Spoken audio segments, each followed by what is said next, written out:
ಅಬ್ಬಾ! ಅಂತೂ ಇಂತೂ ಗೌರ್ಮೆಂಟ್ ಬಸ್‌ನ ಹತ್ಕೊಂಡು ನಾನು ಸ್ಕೂಲ್ ಹತ್ರ ಬರೋ ಅಷ್ಟ್ರಲ್ಲಿ ಆಲ್ಮೋಸ್ಟ್ ಎಲ್ಲರೂ ಆಲ್ರೆಡಿ ಹಾಜರಾಗಿದ್ದರು. ಅಲ್ಲಿಂದ ನಾವು ತಿಂಡಿನ ಮುಗಿಸ್ಕೊಂಡು ಟೀ ಕಾಫಿನ ಕುಡ್ಕೊಂಡು ನಮ್ಮ ಜರ್ನಿನ ಸ್ಟಾರ್ಟ್ ಮಾಡಿದ್ವಿ. ಅಕ್ಕಪಕ್ಕ ಹಳ್ಳಿನಲ್ಲಿ ಕವರ್ ಮಾಡಬೇಕಾಗಿತ್ತು, ಬಂದ್ವಿ. ನಾವು ಇಲ್ಲಿ ಏನು ಮಾಡಬೇಕು ಅಂತ ಅಂದರೆ ಪ್ರತಿ ಮನೆಗೂ ಹೋಗಿ ಅಲ್ಲೇನಾದ್ರೂ ಮಗು ಸ್ಕೂಲಿಗೆ ಸೇರಿಸೋರು ಮಕ್ಕಳಿದ್ದಾರಾ ಅಂತ ಹೇಳಿ ಕೇಳಿ, ಇದ್ದರೆ ಆ ಮಗುದು ಹೆಸರು, ಫಾದರ್ ನೇಮು ಮತ್ತು ಕಾಂಟ್ಯಾಕ್ಟ್ ನಂಬರ್ನೆಲ್ಲದನ್ನೂ ತೊಗೊಂಬರ್ಬೇಕಾಗತ್ತೆ. ತೊಗೊಬಂದು ನಾವು ಸ್ಕೂಲಿಗೆ ಕೊಟ್ಟರೆ ಅವ್ರು ನೆಕ್ಸ್ಟ್ ಫಾಲೋ ಅಪ್ನ ಮಾಡ್ತಾರೆ. ಇಲ್ಲೊಂದು ಪಾಪು ಗೇಟ್ ತೆಗೆಯೋದಕ್ಕೆ ತುಂಬಾ ಕಷ್ಟಪಟ್ಟು ತುಂಬಾ ಕ್ಯೂಟಾಗಿತ್ತು.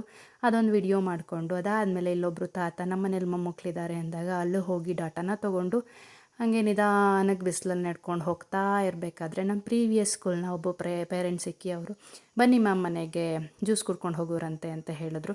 ಇನ್ನು ಅವ್ರು ಕೇಳೋದು ಹೆಚ್ಚಾ, ಈ ಬಿಸಿಲಲ್ಲಿ ನಾವು ಕುಡಿಯೋದು ಹೆಚ್ಚಾ ಅನ್ನೋ ಥರ ಹೋಗಿ ಜ್ಯೂಸನ್ನ ಕುಡ್ಕೊಂಡು ಅದಾದಮೇಲೆ ಮತ್ತೆ ನಮ್ಮ ಜರ್ನಿನ ಸ್ಟಾರ್ಟ್ ಮಾಡಿ ನೆಕ್ಸ್ಟ್ ಊರಲ್ಲಿ ಕ್ಯಾಂಪೇನ್ನ ಮುಗಿಸ್ಕೊಂಡ್ವಿ.